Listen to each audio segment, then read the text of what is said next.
Here's what Donald Trump had to say about the new airstrikes that the U.S. has just launched against ISIS in Libya. Listen to Donald Trump. Would you react to the news of the day, which is that we are now bombing ISIS in Libya? Do you approve of that? I do. We have no choice but to bomb them. I mean, they've taken over Libya. That was another one of Hillary Clinton's beauties. And they've taken over Libya. No good. We have to bomb them. Would you extend the bombing if elected president? I will do. You have to do what you have to do to get rid of ISIS. Joining us now, Lieutenant General Mike Flynn, Trump supporter and author of the new New York Times best-selling book, The Field of Flight. General, you just heard Donald Trump say yes, bomb Libya, he would do it, and extend the bombing if he was president. You approve of that? Yeah, so what we're seeing, Stuart, and thanks for having me on.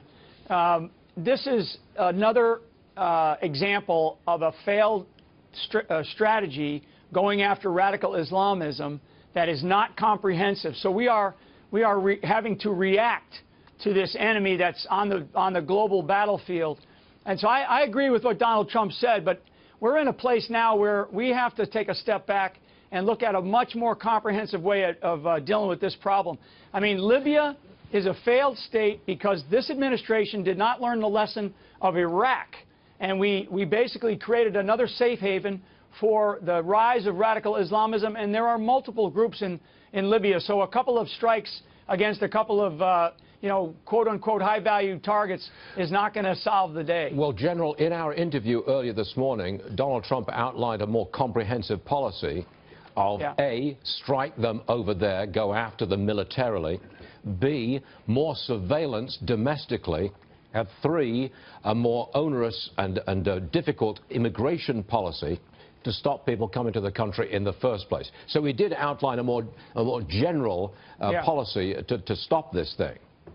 Yeah, I would add a couple of other things. I think that we also need to discredit the ideology. We need to create what I call in my book a new 21st century alliance, which actually brings the Arab world, the Muslim world to task, brings them together at the leader level, and we have to help them help themselves inside of their own countries because they know they have a problem.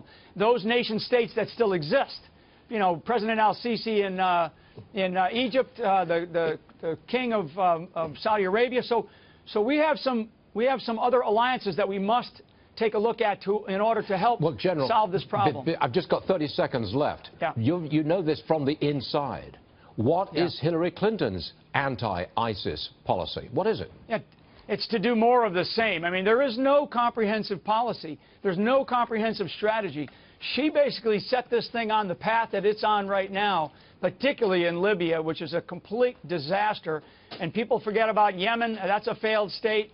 And all the other actions that are going on in Syria and Iraq, as well as this terrible, terrible refugee problem that we know ISIS is infiltrating inside of, to include into our own country. So, yeah, you're going to see more of the same on her side. General Flynn, as always, thanks very much for joining us, sir. Much appreciated. Thank you. Thanks, Stuart.